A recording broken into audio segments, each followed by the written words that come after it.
दोस्तों, कुछ new information India and America embassy के लिए। नमस्कार।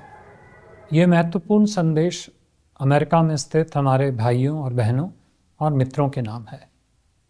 आज मुझे बताते हुए बहुत खुशी हो रही है कि भारतीय दूतावास Boston, Columbus, Dallas, Detroit, Edison, Orlando, Raleigh और सैन होजे में 8 नए इंडियन काउंसलर एप्लीकेशन सेंटर्स अर्थात भारतीय काउंसलर आवेदन केंद्रों की स्थापना करेगा।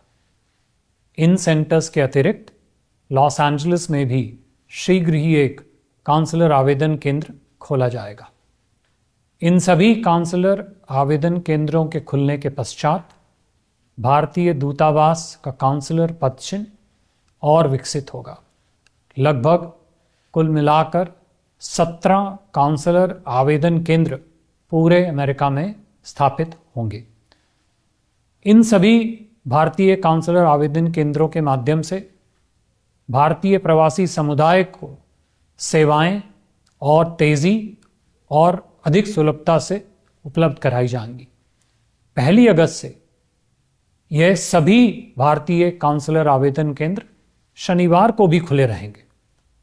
स्पष्ट है कि इससे प्रवासी भारतीयों के लिए विभिन्न काउंसलर सेवाओं की उपलब्धि और पहुंच दोनों में ही उल्लेखनीय रूप से वृद्धि होगी, सफलता होगी।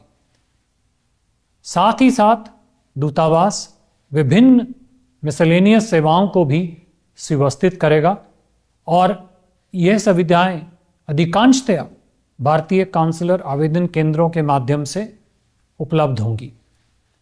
हमारा मानना है कि भारत अमेरिका संबंधों के बीच में पीपल टू पीपल टाइज, हम दो समाजों के बीच के जो संबंध हैं, इनका एक बहुत ही महत्वपूर्ण रोल रहा है। अपने आप में ये एक महत्वपूर्ण आधार भी है।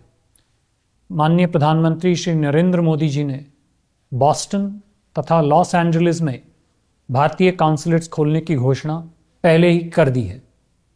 हमारा ये प्रयास है कि शीघ्र अतिशीघ्र ये दोनों काउंसलेट में कार्यभार शुरू हो, जिससे दोनों देशों, दोनों समाजों के बीच में संबंधों को और मजबूत किया जाए। इन दोनों काउंसलेट्स का खुलना भारत यूएस के बीच पीपल टू पीपल टाइज को और मजबूत करने के प्रति भारतीय कटिबद्धता का एक प्रत्यक्ष प्रमाण है। मेरा आपसे यह भी निवेदन रहेगा कि इस विषय में अधिक